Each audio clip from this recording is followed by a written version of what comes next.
Welcome now to Culture at Work on the Business Radio Network, presented by Crest Insurance, with host Matt Nelson. All right. Well, welcome everybody today to our episode of Culture at Work in Tucson, proudly presented by Crest Insurance Group. It's a show where we learn from and celebrate the local leaders, businesses, and nonprofit organizations who have stood the test of Tucson time. I'm your host, Matt Nelson of Crest Insurance, and I'm joined here today by my colleague and I would say my friend, Paula Register-Hecht. Absolutely. She's the Chief Executive Officer of Tucson Orthopaedic Institute. And in honor of Women's History Month, we're here to talk about women in leadership and how that relates to workplace culture. So first and foremost, thank you so much, Paula, for joining us. It's truly a pleasure to have you on the show. Thank you, Matt. It's great to be here. I really appreciate the invite. Yeah, absolutely. So for anyone who listening, if you don't know, the month of March is National Women's History Month, and it's actually not just an arbitrary month that the U.S., Britain, and Australia just pinned on the calendar. It actually started with International Women's Day. It was March 8th. It's in the early 1900s, and that kicked off National Women's History Week under President Carter in 1980. And finally, that led to Congress declaring March National Women's History Month in 1987. And the interesting thing to me, actually, is that it really took a grassroots movement to get it all started, the catalyst being the National Women's Party campaigning for the vote in the early 1900s. And so I guess the irony is that March became National Women's History Month really because of a march on Washington, D.C. That's funny. So anyway, enough for the history lesson. But Paula, thanks again for joining us. And let's set the table with a bit of your background. You've been a leader in some fairly complex industries, including healthcare and education, and you really came about it the hard way, which is through the financial side of the business. That's correct. As a CPA and as a CFO. And yet you're one of the most friendly and approachable people that I know. So how did that all come about? So, Matt, early on in my career, was an accounting major in college, enjoyed accounting, made a lot of sense. And so I started on the business track, did my couple of years in public accounting, and then I went home and decided to work a few years in my hometown. But I was recruited to be sort of the first CFO for my son's pediatrician's medical group, which was interesting. And I did that for a while. And let me back up. Before I got into healthcare, I got into public education. So I went to public education. I'm sorry, I have a bad cold today, so you're going to have to forgive me during this podcast. Became the CFO for a school district. And it was interesting. I was in public accounting, and I was recruited to be the assistant superintendent for finance for a school district, and learned so much about how school budgets are put together and about how schools operate. It was fascinating. And as I said to someone recently, schools have their normal start of the year, end of the year, their vacations, their celebrations. It was a wonderful field to be in. And I came at that from the finance, but when you're an assistant superintendent in a school district, there's a lot of operational responsibility that comes with that. And so I found that I truly enjoyed working with people, and I enjoyed the operations side. And so then my next career really was moving into healthcare. And again, my son's pediatrician recruited me to be the first CFO of his large multi-specialty group in North Carolina. And again, huge business side of healthcare and physician practice. But with that came operational objectives that had to be met to reach your financial goals. So I found myself immersed in putting in a new EMR or a new billing system and making sure that all of our functions and our operations ran smoothly to, again, reach the financial goals we'd set for our group. So I just think that I started to lean more towards operations, the more I became immersed in healthcare, and subsequently went from CFO to CEO roles when I moved to Chattanooga, Tennessee. And then you got into consulting after that as well, and spent a lot of time traveling. I did. So how did that come about? So I had already moved to Tucson at that time. I'd worked here for a couple of years with a large health system. And one of the consulting groups that I hired to work on a compensation model for us offered me a position to work with the biggest healthy living lifestyles company in the world at the time. It was Healthways, and I was joining their consulting arm, and we were putting together clinically integrated networks across the country. So I went from Jacksonville, Florida, to Honolulu, Dallas, Notre Dame, and we spent a lot of time in South Bend, Indiana. So I was all over the country putting together networks for hospitals, physicians, really in the objective of promoting the triple aim, better patient experience, more cost efficient, and better outcomes. So that was totally rewarding, and I learned so much about healthcare during that period of time. And where did you pick up that triple aim approach? Because is that something that you saw in the educational system as well, or is it? Where did that germinate That from? has been the mantra for healthcare for a long, long, long time, and really, once businesses found that they couldn't afford the health care that we're delivering. You know this better than anybody, Matt. The cost of health insurance goes up every single year, and businesses were struggling with that, but also with an accountability to say, if we're going to pay more, we want the very best. And, our patients are so well educated today. They have the internet. They have so many resources to find out what's wrong with them, what their treatment options are. And so the drumbeat early on was make it better, make it more cost efficient. And by the way, we want a great experience during the whole process. So this has probably been on the forefront for, 20 years, I would say. And now there's the quadruple aim. Now we're also working on the physician experience because there's such a shortage of physicians. And we want to make sure that we keep everybody together and everybody's kind of moving in the same direction, so we don't marginalize or deteriorate any of the services we provide through healthcare. Absolutely, and workplace culture seems to feed right into that. It does, right? Matt. It does. It's we at TOY, we always strive for continuous improvement. That's been my drumbeat since I got there. But we really want the very best service that we can deliver. And I won't say we're perfect. Every company has a goal and objective, and we're as strong as our weakest link. So I always say to our team, just work on getting better every day. And we have 3 sets of customers. We have our patients in our community. We have our associates, each other, and we have our owners, our physicians that own the practice. So we really want to make certain that we're delivering the very best quality and best service to all 3 groups every day. I mean, let's face it, we spend a lot more time with our work colleagues many times than we do our own families during the day. And so we want to make sure that we come to work and treat our colleagues as kindly and as nicely as we possibly can to make their day better and to assist them with whatever they need to have accomplished during the day. I think that'll help our patients because then we're all, rowing in the same direction there. Sure. But the patient community, we see a lot of patients every day, Matt, in our many locations. But patients come to us not feeling well. They're hurt. They're injured. They have, significant pain or chronic pain. And the last thing they want to do is deal with any drama or problems on our end. So we're constantly looking at our approaches to patient care, our processes, our systems. How can we make everything more seamless for the patient and easier for the patients to access us, get the care, and then, bill responsibly following that occurrence. So it's constant. Well, and that brings us to Tucson Orthopaedic Institute, and maybe you can tell everybody, if they're not familiar with TOY, a little bit about the practice and kind of where it's come and where it's going, because that really was the catalyst for bringing you to Arizona functionally. So certainly we are 26 years old this year. Started by 3 practices who found it better to be together than apart, for all the economies of scale and the efficiency, purposes. So they came together for all the right reasons, and we've grown since that time. We now have 5 primary clinics. We're throughout Tucson. I think we're the largest in southern Arizona. We have multiple PT clinics. We have 6 locations for our physical therapy, but we work with all the physical therapists in the community to make sure our patients get good post-acute care, or if they don't need surgery, that they get the good therapy they need to get back to good health. We work with skilled nursing. We work with inpatient rehab. We work with many hospitals in the area. We try to work with all of them that we possibly can. So we try to be a great community resource. Right now we have 32 physicians. We have 33 PAs, nurse practitioners, and we have about 300 staff in TOY.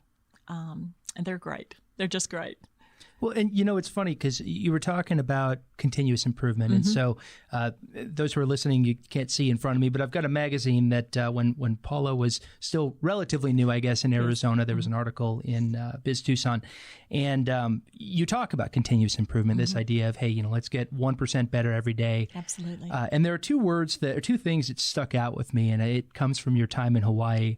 So you mentioned kind of learning the true meaning of the word aloha. Yes.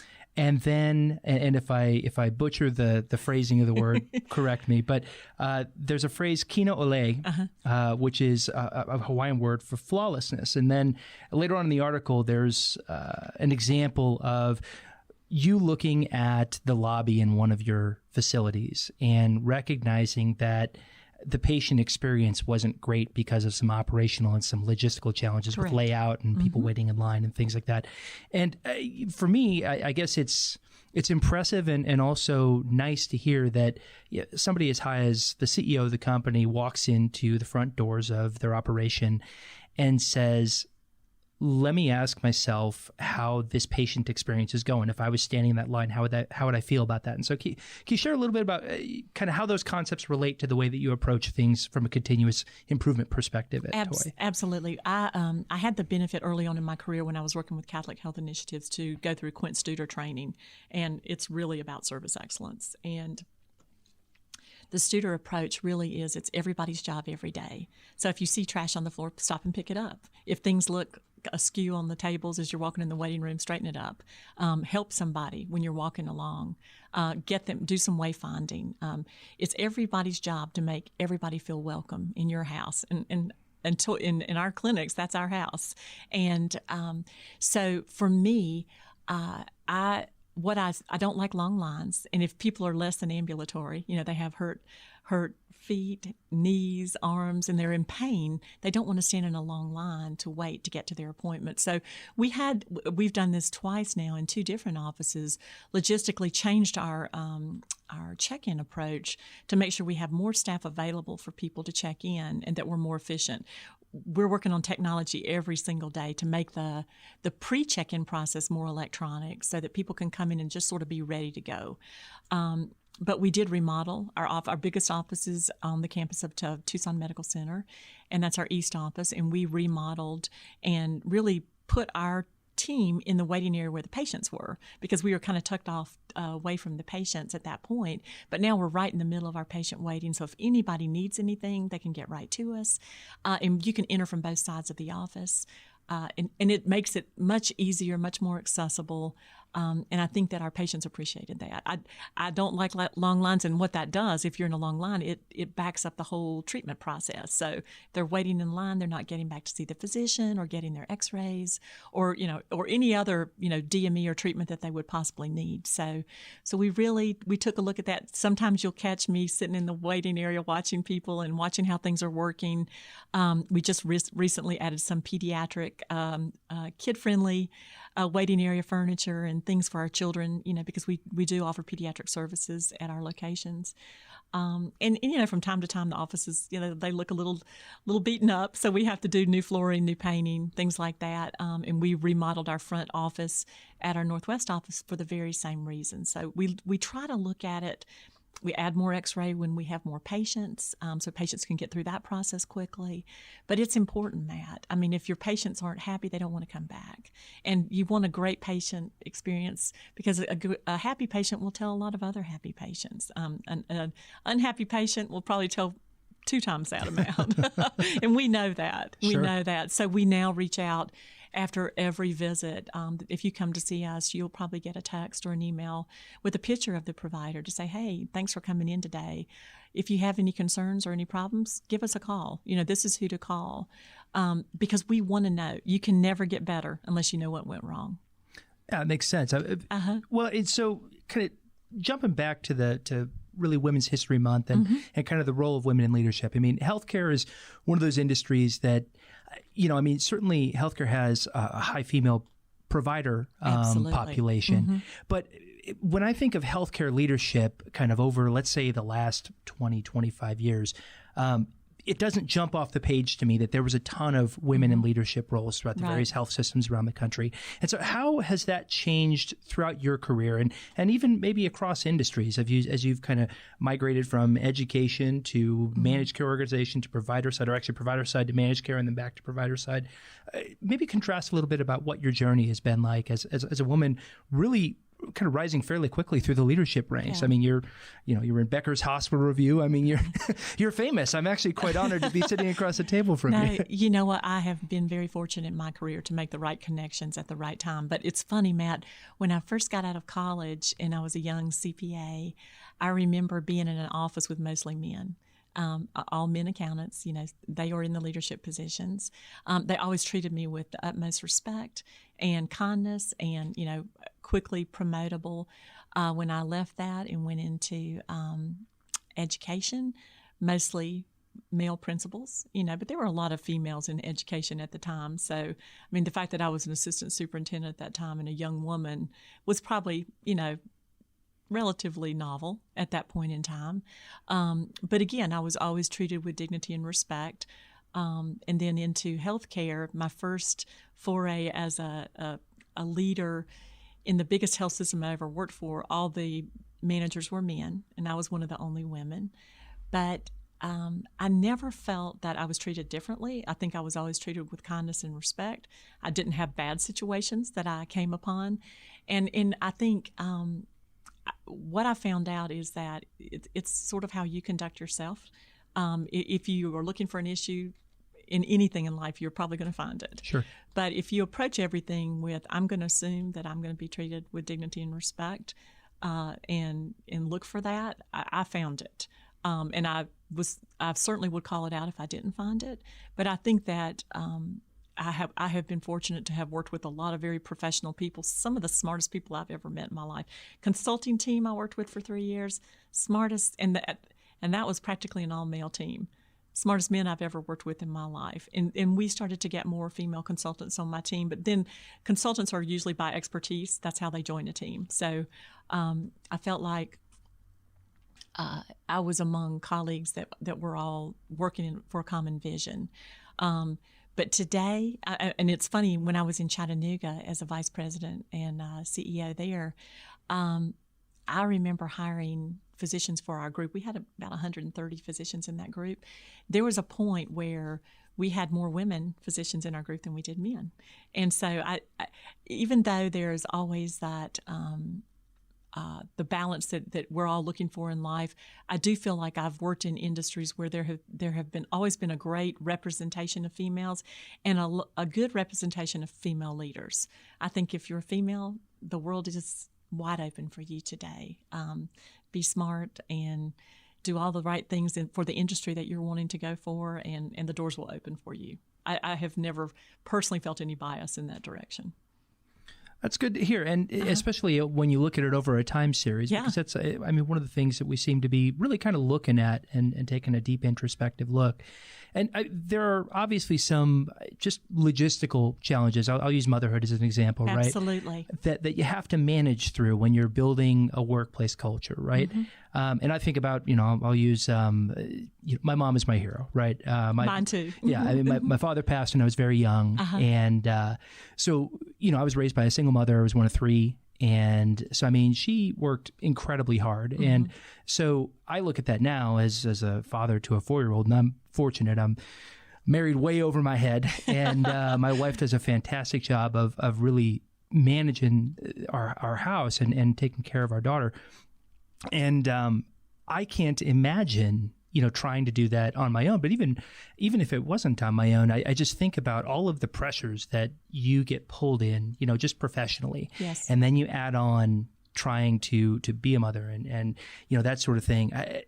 When you look at the culture that you've cultivated at Tucson Ortho, and I'm fortunate I've got a bit of an inside look as to some of the leadership at Tucson Ortho, but how do you manage that just from a practical standpoint? Because there are some logistical challenges that are just going to be unique to being a woman and a professional. Sure. Well, I think that first of all, the time off benefits and the health insurance benefits that our company provides are very good and very attractive, and take into account life happens. Our owners all have families that they care deeply about, and they are very hardworking physicians and surgeons and PAs and nurse practitioners, but they all care very much about their families, so they have a good respect for the balance of that life. Now, that said, we work very hard as well. So I think when we staff, we take that into account, that there's going to be times where people just can't come to work. Children are going to get sick, people get sick. They need to take time with their families for vacations. And so our structure and our benefit structure really addresses that, I think. It's never perfect. Everybody would love to have more time at home and less time at work, but we're still a business. That my job as CEO is to make sure that business is viable and can work. But I think we try to provide as much flexibility as we possibly can within the parameters of a regulatory environment that healthcare is. Some jobs inside Tucson Ortho are much more flexible. Many of our staff work from home. Some of our billing team works from home, which allows a little bit more flexibility. And I think, from the perspective of patients, what we try to take into account is moms and dads can't always come to a doctor's office between 8 and 5. We have after-hours care in our biggest location from 5 to 9, Monday through Friday, and then half days on Saturdays. So parents can come after the hours. It's hard on staffing to work those late hours too, but then they have mornings to get things done. But and we appreciate all those who work those extraordinary hours for us. But we've tried to look at our community from a flexibility perspective, but also from our staff's perspective.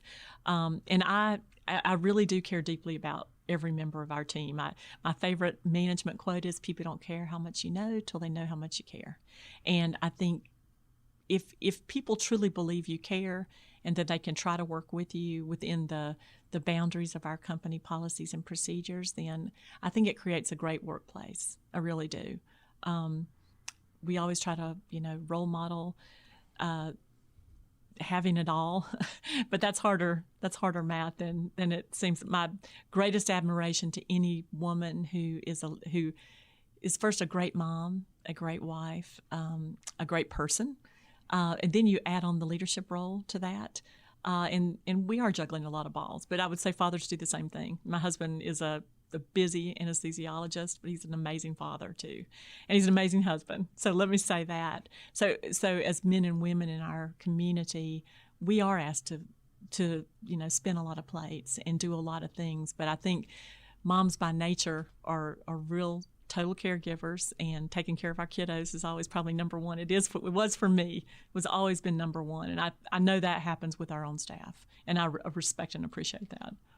Well, and so it's funny because we talked a little bit about kind of moms and heroes. So, last month we talked about mentorship, right? And it's one of those topics that I think honestly you could discuss mentorship pretty much any topic. Yeah. There's a mentorship tie to it. Absolutely. But so when we look at this in relation to this discussion, what woman inspires you and why? Is it your mother?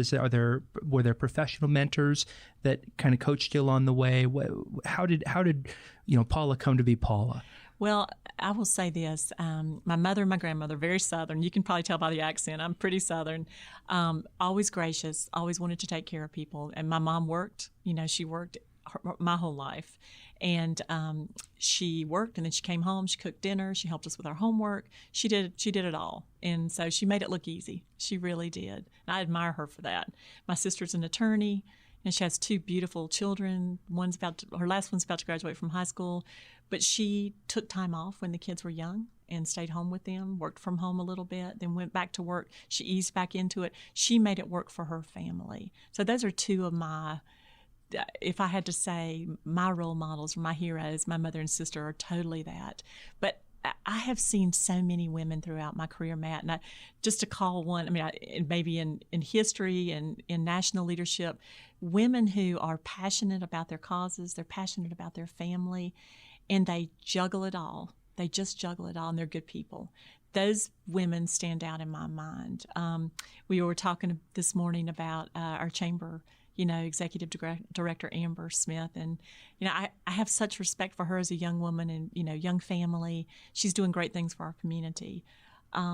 and you can look everywhere and see great examples of women. So I have tried to really watch women as role models in my career. I had a great boss when I was in Chattanooga. She was a beautiful, gracious Southern woman, and she just made everybody feel at ease and comfortable. She was highly accountable. She had the rough side. She could hold you accountable at the drop of a hat. But so I've really tried to pull that from every experience that I was in, the good and the bad. Sometimes you learn from your worst managers how not to be, and I've had that as well. And I've had colleagues that I found that I don't want to deliver my message in that way. So I've tried to balance, learning from the role models and learning from those that were less than role models in my mind. That makes sense. Well, especially because you're going to encounter both, right? You are. That's what life is made of, Matt.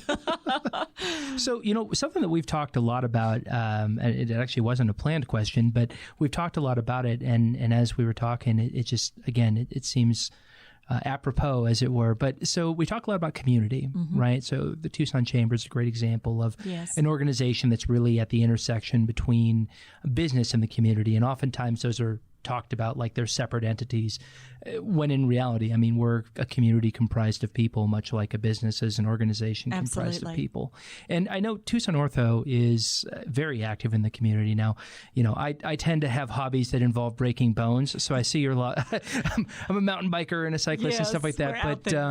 But so I see Tucson Ortho involved quite a bit, and we've talked a little bit about the role of both key community partners like businesses, but also the role of chambers that kind of pull people together so that they can have that dialogue and build that fabric. And how do you see that as your workplace culture kind of carrying forward the same concept inside your organization and then materializing outside the organization as being involved in community causes and things like that? It really is an extension of the three customer base that we have as our core. So if we say our community is one of those customer bases with our patients, how can we help our community get back to the things they love? We kind of use the hashtag get back in the game. So we try to support those games that people love to do. Tour de Tucson's a great example. We were a proud sponsor of the 50-mile leg of the tour for the past several years, and I still get chills on the day of the event watching such a diverse community of people on bikes, all sorts of bikes, young, old, people with braces. They're all out there in the thousands riding in the community, and what a great thing to see. So that's a slam dunk for me. We would sponsor that and just be so excited about it. And then you think about high school sports. I mean, we all participated in some way, whether we were an observer or a teammate or a cheerleader. I was a cheerleader, obviously, but the high school sports is kind of like the pulse of sports. It's where it kind of all gets started. So we're actively involved in high school sports all over the community, but we also get involved with club soccer teams. We did some work with the new ice skating rink downtown, the hockey team. We sponsor some golf events. We try to be very diverse in how we get involved, and we do a lot of education for the community, Matt. So we're out talking to retirement communities. We'll talk at schools. We spend a lot of time talking at the place at La Cañada. We talk at hospital events. We want people to really have the best and latest knowledge about orthopedic care that they possibly can have, because we have a huge research division inside of Tucson Ortho, and we believe in continuing to find the very best ways to care for patients, cutting edge. And so I think we truly do that. But I think that, so it's education and it's participation, is the best way to do that.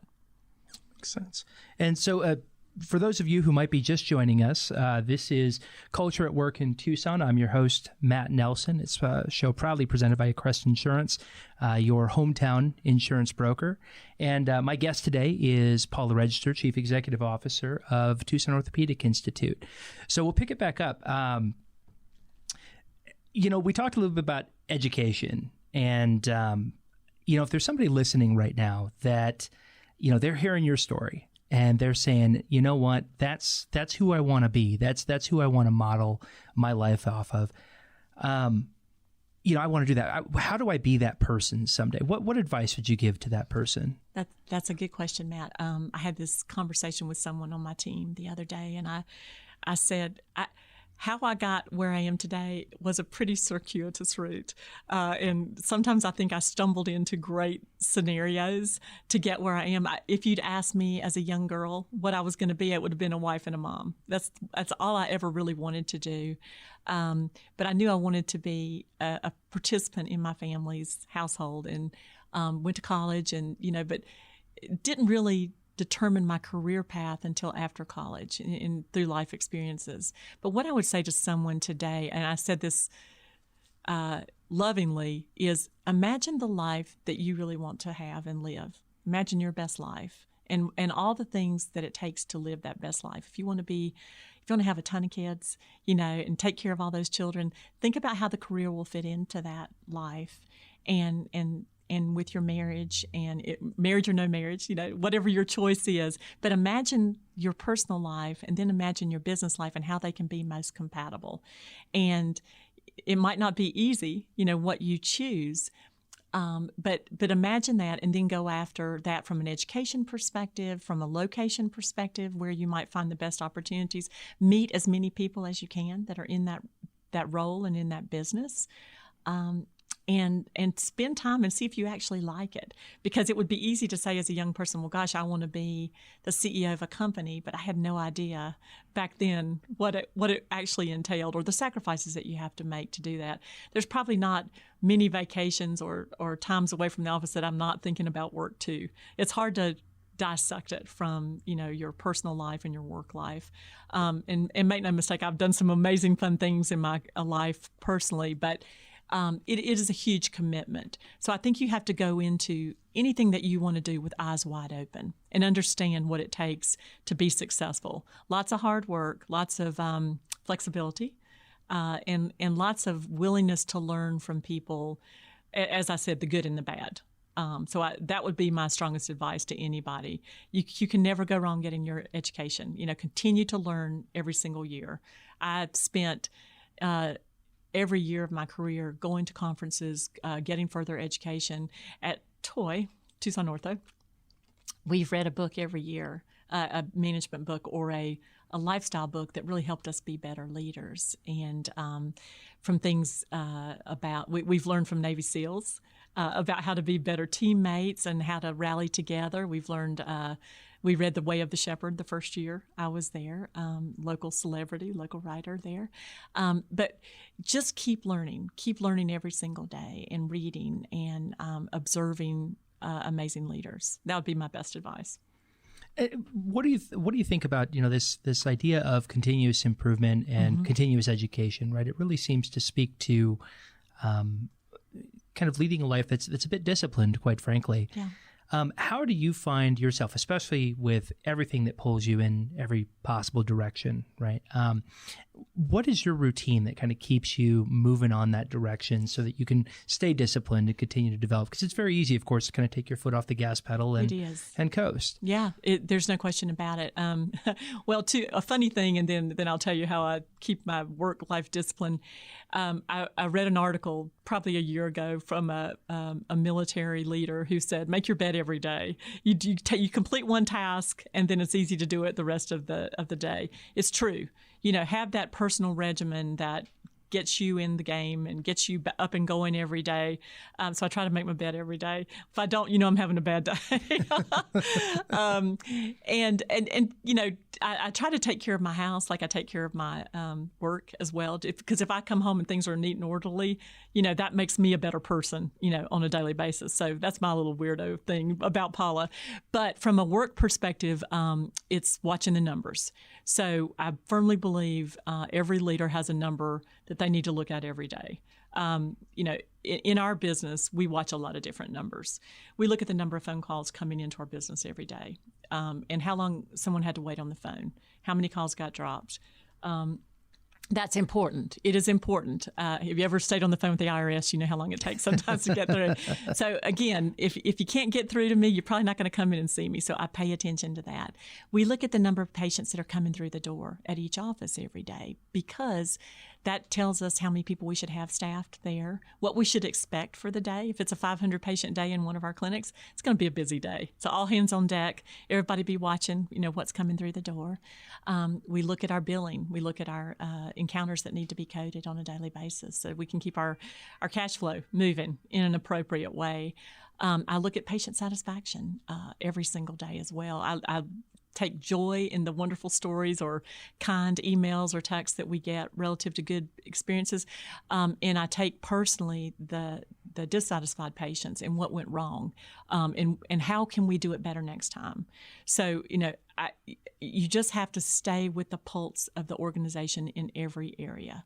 So I probably push our team too hard to say, follow your numbers, and really, every day I try to engage in some way with the clinical process. This morning, I helped a patient get in to see us that had some acute pain. I did that yesterday. I did it Saturday. We had a neighbor fall off a ladder, and I was able to help them. Those are little ways I can contribute to the operations of my business, but I believe if everybody does that every day, we're better company for that. So the discipline, I would say, is follow the numbers, follow the satisfaction with your company. That keeps me in check, and makes certain that everybody is current in what they need to accomplish every day. So I do a check-in regularly with everybody to make sure that we're on track with all our processes. That's a lot. It is a lot. It is a lot. It is a lot. And all that, and then the biggest part of my job is strategy. You always say skate to the puck. So where should we be going next? And that's a huge part of a CEO role, is making sure that, some people say if you're not growing, you're dying. Are we growing as appropriate for our community that we're serving? And so I'm looking at, where are we not serving patients? Where do I need to be next? Or which new service do we need to be adding to Tucson Ortho to take better care of our patients? What location? We're looking at something Midtown right now, and we're adding additional services that will come up later in the year for our patients. So, it's finding the appropriate balance of the role every day, but also staying very connected to the operations. Because, as you said, if you coast, it'll get away from you. Sure, it totally will. Everybody accountable every day. What's something that you've learned that surprised you? So you went in thinking you understood, and then the more you learned, you recognized, oh, this is something unexpected. I didn't know as much as I thought I did. Yeah. Well, I certainly went into orthopedics thinking this is one specialty. This will be great to focus on. I can really sink my teeth into this. And I had no idea how diverse orthopedics was as a specialty, because we're subspecialized. We're a multi-specialty orthopedic group. We go from spine to pediatric surgery. We do hips and knees, shoulders, hands, elbows, foot and ankle. We do pain. I'm probably leaving somebody out right now, and they'll kill me if I. We have research. We have our imaging department. We have our PT department, and I'm sure I've left somebody out. But it's such a diverse offering. And when something hurts, if your knee hurts, it might not necessarily be a knee pain. It could be a hip issue. So again, that's why you have orthopedic specialists, and they're so smart and they know exactly how to triage that care. But I had no idea how complicated it could be, and why it was important for me to be paying attention to each extremity specialist and making sure that their business was on track for that extremity. So our bodies are complicated instruments, but you know what? We're pretty repairable. I'm fascinated by what our surgeons and our physicians can do to really get us back to good health. The body is remarkable.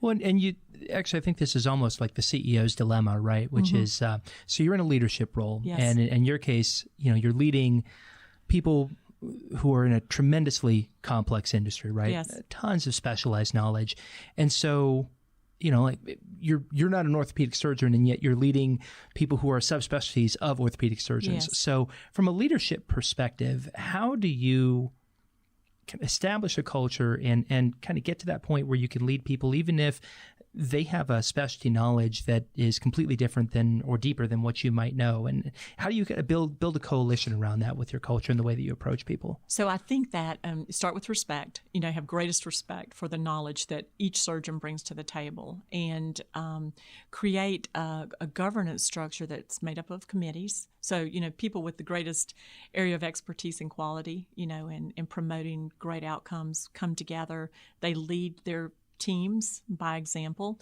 We have an executive committee at Tucson Ortho which is a good representative mix of our subspecialties. They lead the group as well.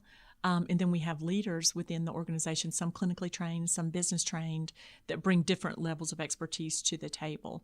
So I think it's a healthy balance of all of the above, and you bring in the right expertise at the right time.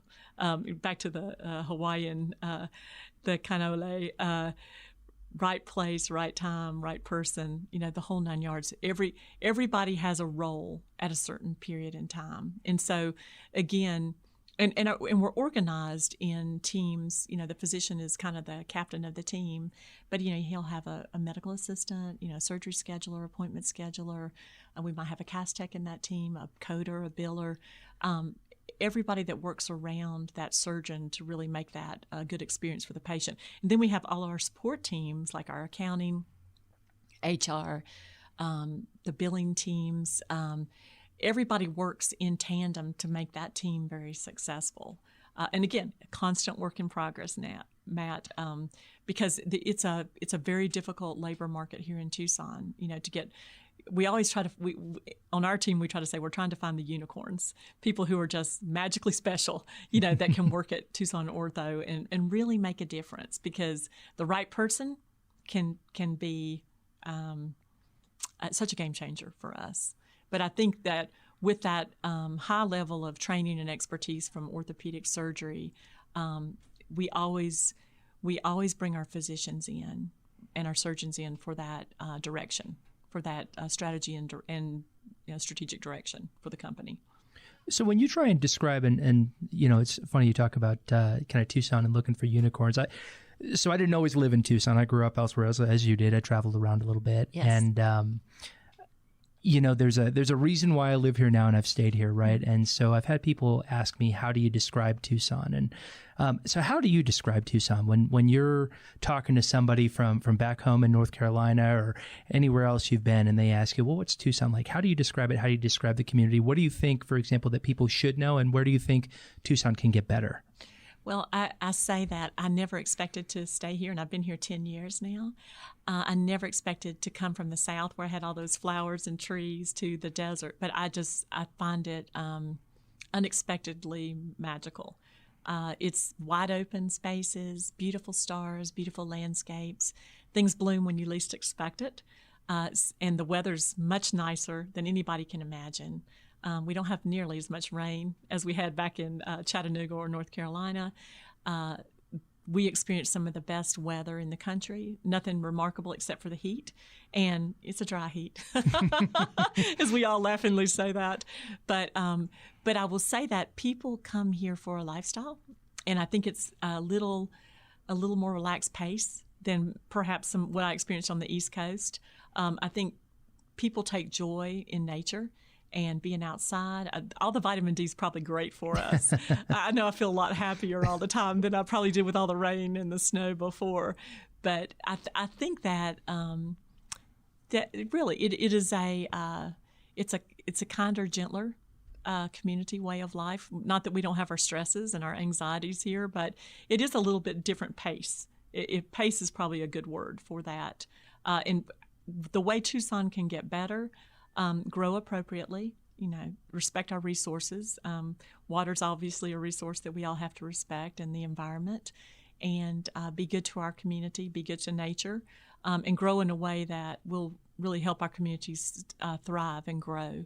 I think we're already great. I think about when I first arrived here 10 years ago to now, Matt, all the great industries that have come to town and really made Tucson a better place. We have family in Phoenix, so we go there fairly often, but I think we're a great community close to Phoenix to live and work in and raise families. So I think we just continue to improve our infrastructure and our schools and our healthcare. Tucson will grow appropriately. There's no question about it. I love it here. My son's moving here this month, as a matter of fact. So nice. I couldn't be happier. Nice. Good yes, for him. Yeah, absolutely. Well, it's kind of one of those things. It grows on you. Like you, I never thought that I was going to be staying in Tucson. I went to school somewhere about 92 miles north of here. And, it grows on you. It's a fantastic place to live. It's wonderful. It really, and when I think about living somewhere else, it kind of makes me sad to think about that, because I would miss the beauty and the splendor of the desert. It's really elegant. Oh, agreed. So, healthcare, and you mentioned that as kind of, education and healthcare being two key issues, right? Which, Tucson, in a lot of ways, is following the national discussion, right? We're having Absolutely. some healthcare is probably, if it's not the top issue, it's very high up there in things that people are talking about. So, what is something that you wish that people understood about healthcare that, in your experience, they don't? Just by virtue of lack of perhaps exposure to kind of the inner workings of the system and that sort of thing. And of course, you've got perspectives from both the management side, from the payer side, from the provider side, and everybody's got their own, kind of motivations and things that dictate why they act the way that they do. Right. I will say this. One of the most complicated things about healthcare, Matt, is the way we get paid.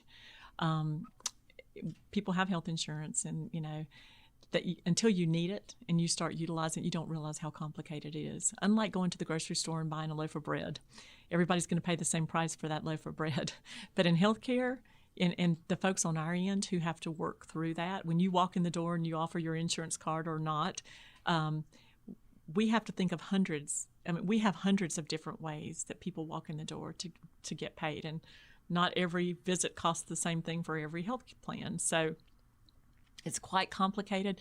We expect a lot for the people that work from us to understand the nuances of all the insurance plans, of all the Medicare, Medicaid, and all the regulatory requirements that go into delivering health care, the HIPAA privacy issues,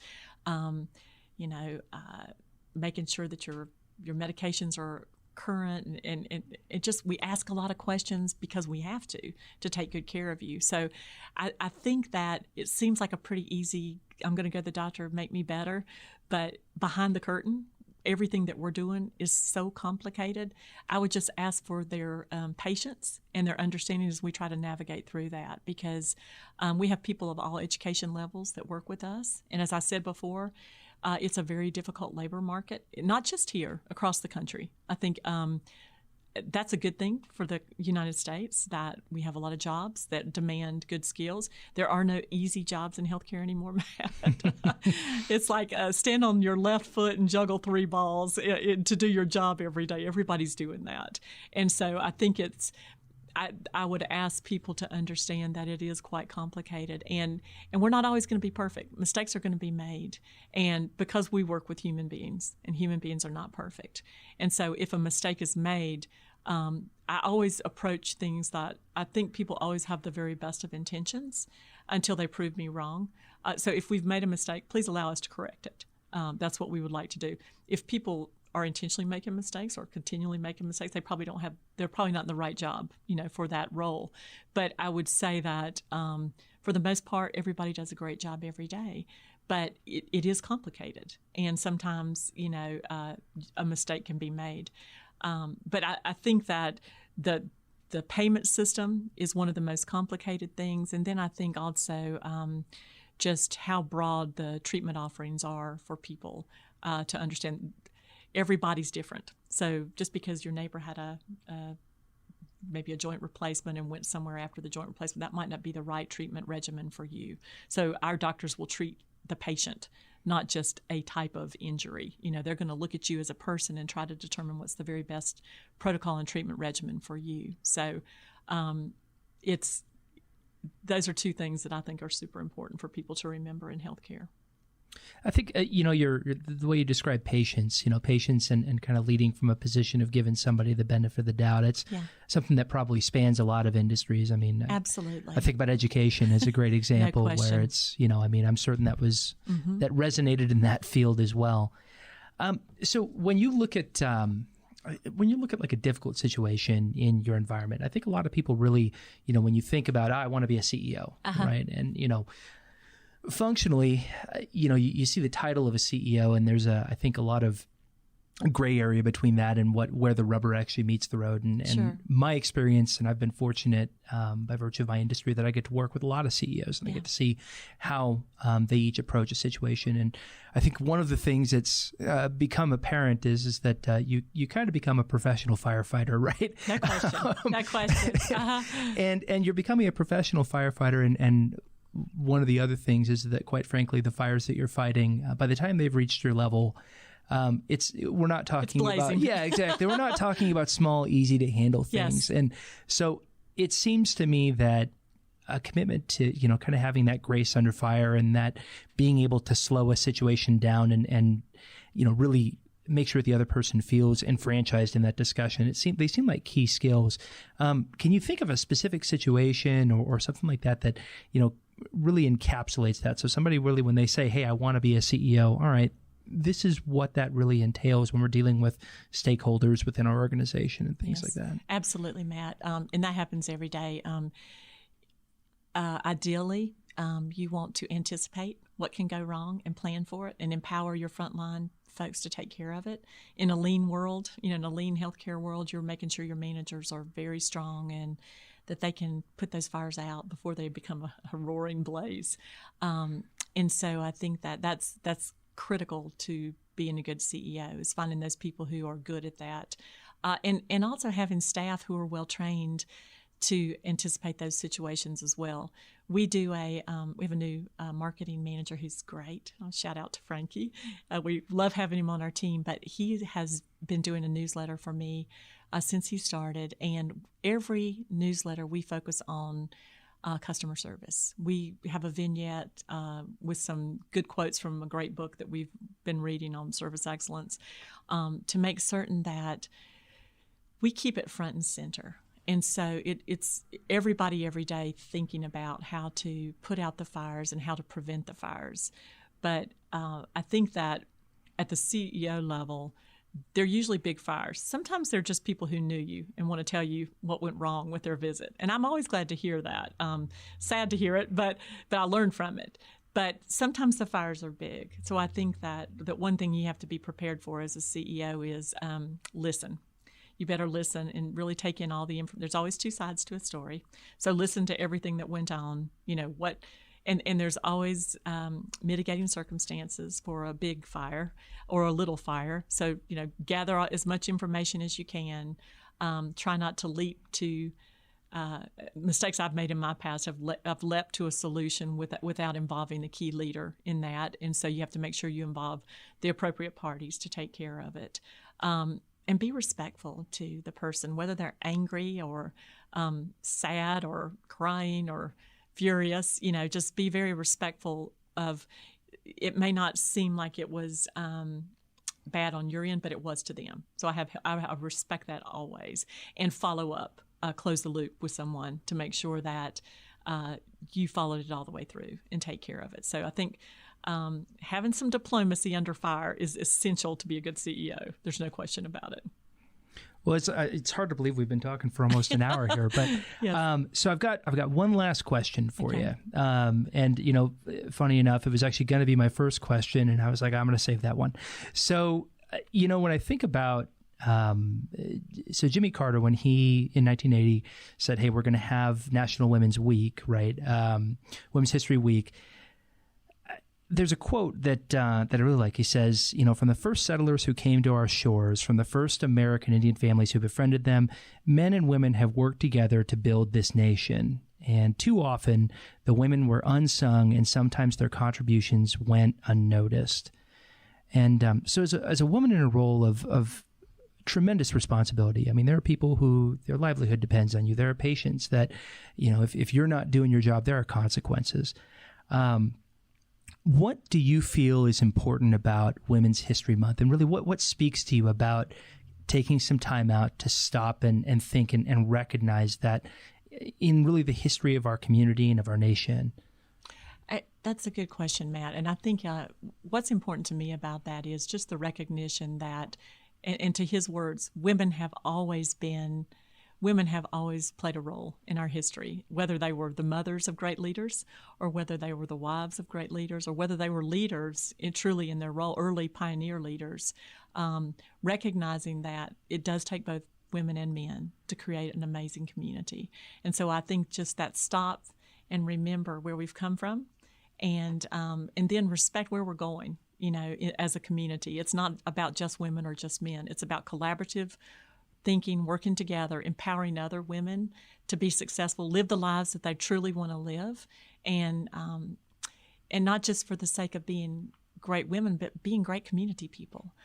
Because I think it's what makes a great community is everybody working together. So regardless of the role you choose as a woman, whether it's the most amazing mother and wife you can ever be or the most amazing CEO, help other people get to where they're going. So the month for me is, as a female leader, stop and help other female leaders get to their best destination.